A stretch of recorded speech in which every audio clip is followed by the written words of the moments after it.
ഇന്ന് നമുക്ക് ഒരു പ്രോൺസ് റോസ്റ്റ് ഉണ്ടാക്കാം. അപ്പോൾ അതിന് വേണ്ടിയിട്ട് അത് ആദ്യം മാരിനേറ്റ് ചെയ്യാൻ വേണ്ടിയിട്ട് ഒരു സ്പൂണ് ഉപ്പ്, ഒരു ടേബിൾ സ്പൂണ് കാശ്മീരി മുളക് പൊടി,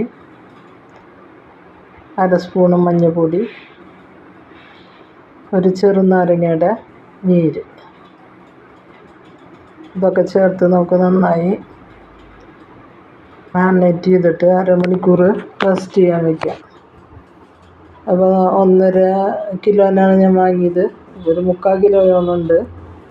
ചെറിയ പ്രോണാണ്. അപ്പോൾ നമുക്കത് ഒരു അരമണിക്കൂർ റെസ്റ്റ് ചെയ്തിട്ട് അപ്പോൾ അതൊരു അരിപ്പ പോലത്തേക്ക് ഞാൻ മാറ്റുകയാണ്. അപ്പോൾ വെള്ളം ഉണ്ടെങ്കിൽ അത് വാർന്ന് വെക്കോട്ടെ. അപ്പോൾ ചട്ടി വെച്ചിട്ട് അതിലേക്കൊരു 2.5 ടേബിൾ സ്പൂണ് വെളിച്ചെണ്ണ ഒഴിച്ചിട്ടുണ്ട്. അതൊന്ന് ചൂടായി വരുമ്പോൾ പ്രോൺസ് നമുക്ക് കുറച്ചിട്ട് വറുത്തെടുക്കാം. അപ്പോൾ എല്ലാം വറക്കണത് ഞാൻ കാണിക്കണമെന്നില്ല. ഒരു 2 സ്റ്റെപ്പ് കാണിച്ചിട്ട് നമ്മുടെ വീഡിയോയുടെ ലെങ്ത്ത് കൂടണ്ട. അപ്പോൾ വെളിച്ചെണ്ണ ചൂടായി വന്നിട്ട് ഇനി നമുക്ക് അതിലേക്ക് ഇട്ട് കൊടുക്കാം. കുറേശ്ശായിട്ട് ഇട്ട് കൊടുത്ത് നമുക്ക് റോസ്റ്റ് ചെയ്തെടുക്കാം.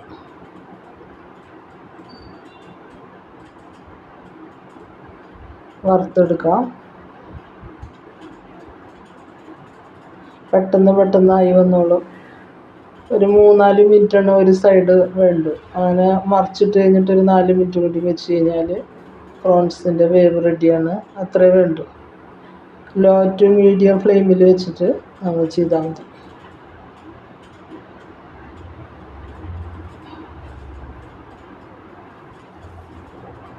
അപ്പോൾ ഈ കാശ്മീരി മുളക് പൊടി ഇട്ട് ഞാനിവിടെ അപ്പുള്ള കാരണമാണ്. അപ്പോൾ നിങ്ങൾക്ക് കാശ്മീരി മുളക് പൊടിക്ക് പകരം നിങ്ങൾക്ക് സാധാ മുളക് പൊടി ഇടാം. അത് നല്ല ചൊടിയുള്ളതാണ്. റോസ്റ്റിന് ഒന്നുകൂടി ടേസ്റ്റ് കൂട്ടുക. ഞാനിവിടെ അപ്പൂന് കൊടുക്കാൻ അപ്പു ഇത് വെയിറ്റ് ചെയ്തിരിക്കുക. ഞാൻ ഈ പ്രോൺസ് വറക്കാൻ കൊണ്ടുവരല്ലോ നന്നാക്കണം എന്നൊക്കെ നോക്കിയിട്ട്. അപ്പോൾ ആളിത് നോക്കിയിരിക്കുക. ആൾക്ക് അധികം മുളക് കൂടിയാൽ കഴിക്കാൻ പറ്റില്ല. അതുകൊണ്ടാണ് ഞാൻ കാശ്മീരി മുളക് പൊടി ഇട്ടത് കേട്ടോ. അപ്പോൾ നിങ്ങൾ ആ കാശ്മീരി മുളക് പൊടിക്ക് പകരം സാധാ മുളക് പൊടി ഇട്ടാൽ മതി, അല്ലെങ്കിൽ അളവ് കൂട്ടിയിടാം. അപ്പോൾ അങ്ങനെ ഒരു 2 തവണ ഞാൻ കാണിക്കണുള്ളൂ. അപ്പോൾ അതെല്ലാം വറുത്തെടുക്കാം. പിന്നെ വേറൊരു ചട്ടി വെച്ചിട്ട് അതിലൊരു 2 ടേബിൾ സ്പൂൺ വെളിച്ചെണ്ണ ഒഴിച്ച് കൊടുക്കുകയാണ്.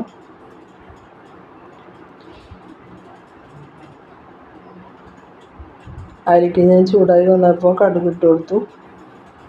ഇനി ഞാനൊരു 10-15 വെളുത്തുള്ളി ഇട്ട് കൊടുക്കുന്നുണ്ട്. ഒരു 2 പച്ചമുളക്, ഒരു ചെറു കഷ്ണം ഇഞ്ചി. അപ്പോൾ അതായി വന്നതിന് ശേഷമാണ് ഞാൻ പിന്നെ ബാക്കിയുള്ളതൊക്കെ ഇടുന്നത്. അപ്പോൾ റോസ്റ്റ് ചെയ്ത ചെമ്മീനാണ് ഞാൻ കാണിച്ചു തന്നത്. അപ്പോൾ ഇതായി വന്നപ്പോൾ ഞാൻ എനിക്ക് ഒരു 10-25 ചുവന്നുള്ളി അരിഞ്ഞതും ഒരു ചെറിയ സവോള അരിഞ്ഞതും ഇട്ട് കൊടുത്തിട്ടുണ്ട്. അപ്പോൾ അതെല്ലാതും നന്നായി വഴന്ന് വരട്ടെ. അപ്പോൾ വെളുത്തുള്ളിയുടെ മണല്ലാണ്ടിരിക്കാൻ വേണ്ടി ആദ്യം തന്നെ വെളുത്തുള്ളി ഇട്ടിട്ട് അതൊന്നായതിന് ശേഷം ബാക്കിയുള്ള ഇട്ട് കൊടുത്താൽ മതി.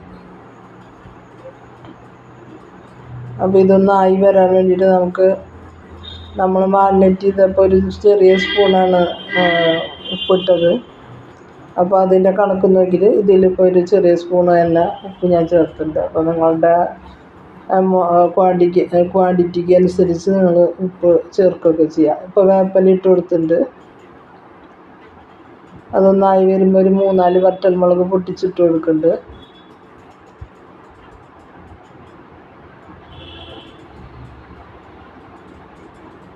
ഇനി നമുക്ക് പൊടികൾ ചേർക്കാം. അപ്പോൾ ഞാൻ വീണ്ടും കാശ്മീരി മുളക് പൊടി തന്നെയാണ് ഒരു ടേബിൾ സ്പൂൺ ഇട്ടത്. ഒരു ചെറിയ സ്പൂണ് കുരുമുളകും ഒരു ചെറിയ സ്പൂണ് ഗരം മസാല ഇട്ടിട്ടുണ്ട്. ആ ഗരം മസാല ഞാനിവിടെ പൊടിച്ചതാണ്. ഇത് നമ്മൾ വറുക്കാൻ ഉപയോഗിച്ച വെളിച്ചെണ്ണയാണ്. അധികം ഉണ്ടായിരുന്നില്ല, അല്ലെങ്കിൽ അപ്പോൾ അത് കരിയെന്ന് വിചാരിച്ചിട്ടാണ് ഞാൻ മുളക് കരിയുണ്ടാന്ന് വെച്ചിട്ട് ഞാൻ വേറെ പാത്രം വെച്ചു. അപ്പോൾ അതായി വന്നപ്പോൾ ഞാൻ അതിലേക്ക് ഒരു 2 തക്കാളി ചെറുതായി അരിഞ്ഞിട്ട് കൊടുത്തു.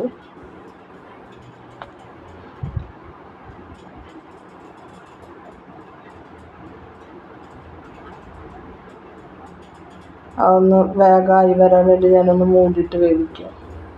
അപ്പോൾ നന്നായി ഇത് ഉടഞ്ഞ് വന്നിട്ടുണ്ട്. ഞാനൊരു ലേശം വെള്ളം ചേർക്കുന്നുണ്ട് കേട്ടോ. വെള്ളം ചേർക്കണം എന്നൊന്നുമില്ല. നമ്മൾ വറുത്ത് വെച്ച പ്രോൺസ് ഇതിലേക്ക് ഇട്ട് കൊടുത്താലും മതി. ഞാനൊരു ലേശം വെള്ളം ഒഴിച്ചിട്ട് അതൊന്ന് തിളപ്പിച്ചിട്ട് ഞാൻ അതിലേക്ക് വറുത്ത് വെച്ച പ്രോൺസ് ഇട്ട് കൊടുത്തിട്ട് ഒരു 5-10 മിനിറ്റ് ഞാനിത് അതിൽ വയ്ക്കും. അങ്ങനെ ആ ഇൻഗ്രീഡിയൻസൊക്കെ അതിൽ ചേർന്ന് നന്നായി പറ്റിപ്പിടുന്നുണ്ട്. ഞാനൊരു ലേശം വെള്ളം ഇതിൽ ചേർക്കുന്നുണ്ട് കേട്ടോ. വെള്ളം ചേർക്കണമെന്നൊന്നുമില്ല, നമ്മൾ വറുത്ത് വെച്ച പ്രോൺസ് ഇതിലേക്ക് ഇട്ട് കൊടുത്താലും മതി. ഞാനൊരു ലേശം വെള്ളം ഒഴിച്ചിട്ട് അതൊന്ന് തിളപ്പിച്ചിട്ട് ഞാൻ അതിലേക്ക് വറുത്ത് വെച്ച പ്രോൺസ് ഇട്ട് കൊടുത്തിട്ട് ഒരു 5-10 മിനിറ്റ് ഞാനിത് അതിൽ വയ്ക്കും. അങ്ങനെ ആ ഇൻഗ്രീഡിയൻസൊക്കെ അതിൽ ചേർന്ന് നന്നായി പറ്റി പിടിച്ചൊരു പ്രോൺസാണ് റെഡി ആയിട്ടുള്ളത്.